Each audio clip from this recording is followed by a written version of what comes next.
السلام عليكم ورحمة الله وبركاته. صحة رمضانكم. اليوم نحكي لكم على الفرق ما بين الناموس القوري والناموس الجزائري.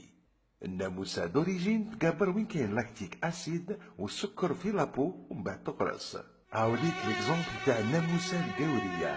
تجي الهنية لاباس بها، تقابر وين كاين الدم، تبيكي تدي الدم اللي تسحقوه وتقلاه تروح. الحكة فيها إلا غالب. والآن نشوفوا الناموسة الجزائرية غير تلحق. بسم الله. كيما راكم تشوفوا عطاتها بصقة باش يبان لها العرق بيا وراه. الجسم الجزائري غريب جدا. العرق بالسي باش يبان. المشاكل لانيمي، السكر، لا طونسيون، العرق يتخبى.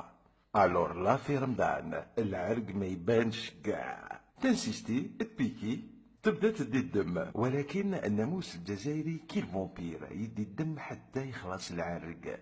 الناموسة الجزائرية تقدر ترفد 4 مرات الجسم تاعها بالدم، ماذا بها تنشف لك دمك، مي مالوريزمون توجور تخلص عليها تخي مال. الناموس الجزائري كي البرصا يخدم اون ايكيب، تغطى ولا ما تغطاش، جماعة ترفد لي درا وجماعة تنحي الدم.